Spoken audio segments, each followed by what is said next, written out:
Nnamdi Kanu's trial date abruptly shifted. Concerns of judicial manipulation grow higher.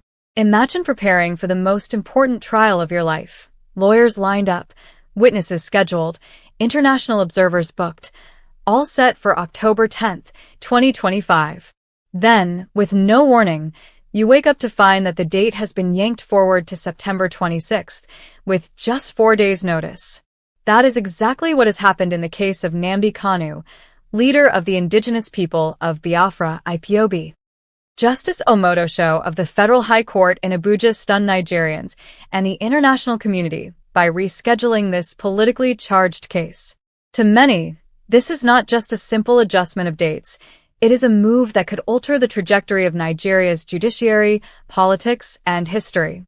Originally fixed for October 10th, 2025, the hearing has now been set for September 26, 2025, with Justice Omotosho directing both prosecution and defense to present all witnesses, documents, and evidence that day. Any evidence not tendered could be barred in subsequent proceedings. The court's notice gives the defense team just 4 days to reorganize, sparking widespread fears of deliberate sabotage. Many of Kanu's lawyers and international observers had prepared for October 10th, making it nearly impossible to adjust travel and logistics at such short notice. Civil rights groups, political analysts, and pro-Biafra activists are calling the change a strategic trap designed to weaken the defense. Allegations are mounting that high-level political figures, including President Bola Ahmed Tinubu and his allies, influenced the decision.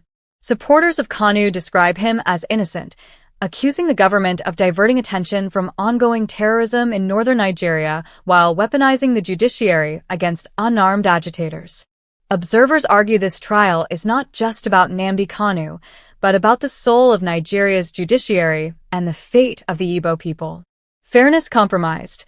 4 days' notice is seen as insufficient for a case of this magnitude. Health concerns ignored. Reports say Kanu's medical needs have been neglected in DSS custody. Political undertones exposed. Many believe this case symbolizes decades of systemic marginalization of the Igbo and Biafran people. To many Igbos, this case echoes painful memories of the 1967 to 1970 Biafra War, when over 2 million Biafrans, mostly children, died from starvation during Nigeria's military blockade. Since then, Igbos have faced systemic exclusion in politics, infrastructure, the military, and public life. Kanu's detention and prosecution, they argue, is part of the same pattern of suppression for daring to speak of freedom. Destabilize the defense team and prevent adequate preparation, frustrate international observers who can no longer attend, rush rulings in favor of the state's agenda. As one critic put it, justice delayed is justice denied, but justice manipulated is worse than denial. It is betrayal. Beyond politics, the spotlight remains on Kanu's deteriorating health. His family and lawyers insist he requires urgent medical attention. Yet, instead of addressing this, the government has chosen to play what many describe as a dangerous game with dates. Why the sudden change? Analysts suggest the government fears the growing global influence of the Biafra movement, strengthened in recent years by figures like Simon Ekpa in Finland, who continues to mobilize support across the diaspora. Every attempt to silence Kanu, they argue only, amplifies his message. From his first arrest in 2015 to his forced rendition in 2021, his influence has only grown. This move has already drawn international criticism. Human rights organizations accuse Nigeria of deliberately frustrating the legal process, while foreign governments are quietly monitoring the developments. The trial risks further damaging Nigeria's democratic reputation and credibility before the world.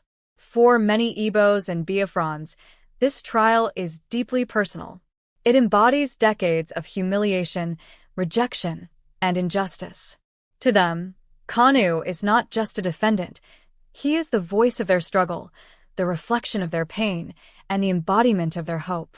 Activists insist that the solution is simple, unconditional release of Nnamdi Kanu, since his call for a referendum is a recognized international right. Dialogue with Biafra leaders, instead of intimidation. Restoration of judicial integrity by keeping courts independent of political influence.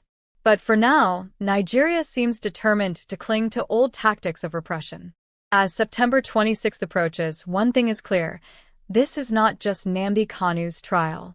It is the trial of Nigeria's judiciary, the credibility of Tinubu's government, and the resilience of a people who refuse to be silenced.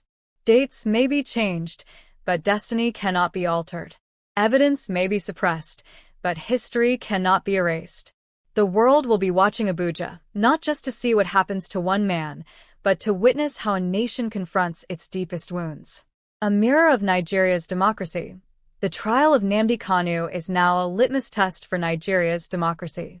A nation that claims to be Africa's largest democracy cannot afford to reduce its judiciary to a political tool. Each step in this case reflects whether Nigeria is committed to fairness, equality, and rule of law, or to manipulation, suppression, and raw power. Already, civil society organizations are voicing concern that if this trial proceeds under manipulated timelines, Nigeria risks eroding what little confidence citizens still have in their justice system. To ordinary Nigerians, justice is often a mirage, but in Kanu's case, the stakes are global and the spotlight unforgiving. For President Bola Ahmed Tinubu, this trial is more than a courtroom drama. It is a political gamble. On one hand, his administration is desperate to project strength and national unity, particularly amid worsening insecurity in the north. On the other, every controversial decision taken against Kanu only fuels allegations of ethnic bias and authoritarian tendencies. International partners are also watching closely. Western governments, who already criticize Nigeria's handling of human rights, may use this trial as a measure of Tinubu's democratic credentials. The wrong step could deepen Nigeria's diplomatic isolation. For BIAFRANs, the rescheduled trial is not just an inconvenience. It is a painful reminder of decades of betrayal. Yet, history shows that oppression has rarely broken their resolve. In 1967–70, starvation was used as a weapon, yet the dream of Biafra survived. In the 1990s and 2000s, military crackdowns silenced protests, yet the cause found new voices. Today, with leaders like Nnamdi Kanu in detention and Simon Ekpa in exile, the movement still gathers momentum across continents.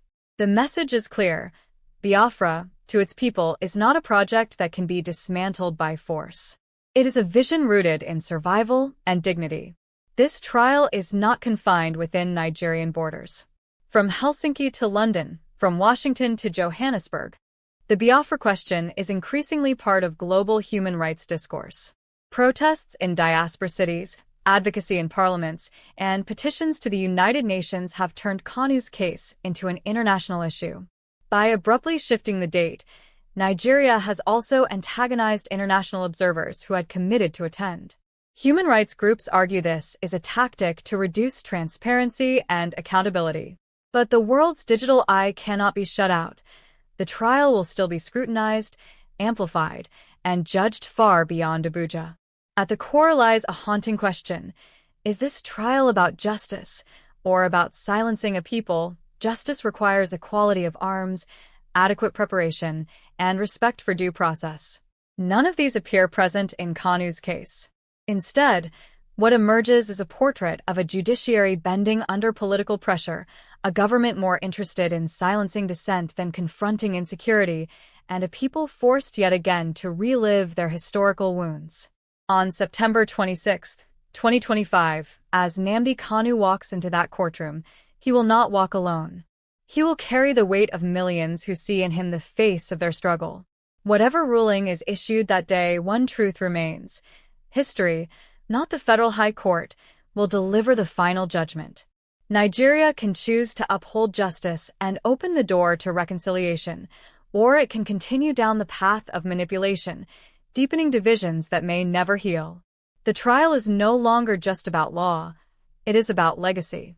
Nigeria can choose to uphold justice and open the door to reconciliation, or it can continue down the path of manipulation, deepening divisions that may never heal. The trial is no longer just about law, it is about legacy. What happens in that Abuja courtroom will echo far beyond its walls. If justice is upheld, it could signal the beginning of healing, a rare chance for Nigeria to confront its historical wrongs, extend an olive branch to the Igbo nation, and demonstrate that the judiciary can rise above politics. But if manipulation triumphs, it will confirm what many already believe, that Nigeria's justice system is not blind, but bound by ethnicity, bound by politics, and bound by fear of truth. Such an outcome would not silence the Biafran cause, it would only inflame it, creating deeper rifts that future generations may find impossible. In South Africa, every attempt to crush Nelson Mandela only made him a global icon of freedom. In East Timor, decades of suppression by Indonesia only hardened the people's resolve until independence was achieved. In Sudan, the refusal to recognize Southern voices led ultimately to secession and the birth of South Sudan. Nigeria must ask itself, is it walking down the same road of denial and repression, only to meet an inevitable breaking point? Or will it learn from history and choose dialogue over force? At the heart of the Biafran demand is not war but a referendum, a peaceful, democratic process recognized by international law. Scotland had one within the United Kingdom. South Sudan had one within Sudan. Even Quebec held referendums within Canada. Why then is Nigeria so afraid of giving its own people a voice? Is it because it knows what the outcome might be? Or because the myth of unity is too fragile to withstand the truth of choice regardless of the outcome on September 26th? One fact remains: the Biafran people are not broken. From the villages of Enugu to the streets of Aba, from the diaspora in Europe to the communities in America, the cry for self-determination grows louder. Each day, oppression has never killed that spirit. Instead, it has fertilized it. Each injustice becomes fuel. Each betrayal becomes a rallying point, and each setback becomes a stepping stone toward eventual freedom. If Nigeria chooses manipulation over justice, it will send a message, not just to Biafrans, but to the world, that the state fears truth more than terrorism and silence more than dialogue. But there is also a promise: the struggle will not end in Abuja. It will continue in every courtroom, in every protest, in every international forum, and in every heart that refuses to bow to injustice. On September 26, it is not just Nnamdi Kanu who will stand trial. Nigeria itself will be on the dock, its judiciary, its government, and its very claim to democracy. The judges may deliver their ruling, but history will deliver the judgment. And history, as it has shown time and again, does not absolve oppressors. It remembers the cries of the oppressed and carries them forward until justice is done. The question now is, will Nigeria seize this moment to write a new chapter of reconciliation, or will it etch deeper scars into its already wounded legacy? Every great nation is tested, not in moments of comfort, but in moments of crisis. For Nigeria, this trial is that test. The choices made in the coming days will shape not only the fate of Nnamdi Kanu, but the destiny of millions who see in him their voice, their pain, and their hope. A ruling that embraces fairness could open the door to dialogue, recognition, and healing. A ruling built on manipulation, however, would confirm decades of suspicion that the system is rigged not to deliver justice, but to preserve power. The path of reconciliation, where grievances are acknowledged, rights are respected, and unity is built on justice rather than force. The path of repression, where dissent is silenced, truth is buried, and unity becomes nothing more than a slogan masking deeper divisions. The first path is difficult but noble. The second is easy but dangerous. Nations that choose the latter often find that suppressed truths have a way of rising again, fiercer than before. The world cannot remain a silent spectator. Abuja's courtrooms may seem far removed from Washington, London, or Brussels, but the principles at stake, human rights, self-determination, and judicial independence, are universal. Already, human rights organizations are documenting each move, while diaspora communities keep the issue alive across continents. If Nigeria continues down a path of manipulation, it risks further isolation, damaging not only its global reputation but also its economic and diplomatic ties.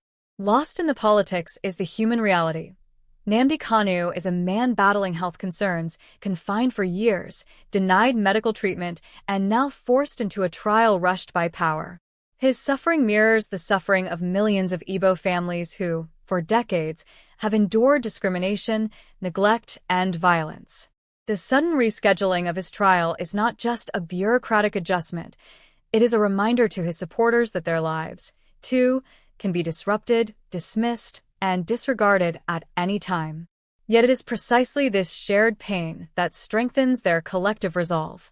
History shows that no people determined to be free can remain in chains forever. Apartheid collapsed. Colonial empires crumbled. Walls that once divided nations have fallen. If Nigeria ignores these lessons, it risks learning them the hard way. The tide of self-determination is not one that can be permanently suppressed. It may be delayed, but it cannot be denied. As September 26th draws near, the trial of Nnamdi Kanu should not be seen as the trial of one man. It is the trial of a nation before its own conscience and before the world. To Nigeria's leaders, history is watching. To Nigeria's judiciary, justice is calling. To the international community, silence is complicity. And to the BIAFRA people, this is not the end. It is another chapter in a story that continues to unfold. Stand firm, stay united, and remember that dates may shift, courts may manipulate, but destiny cannot be rewritten. The story of Nnamdi Kanu trial will be written in history. This is the end of our news update. Please click the icon on the top right corner of your screen to watch my next video. You will enjoy it. I will see you again in my next update. Enjoy the rest of your day. Goodbye, fans.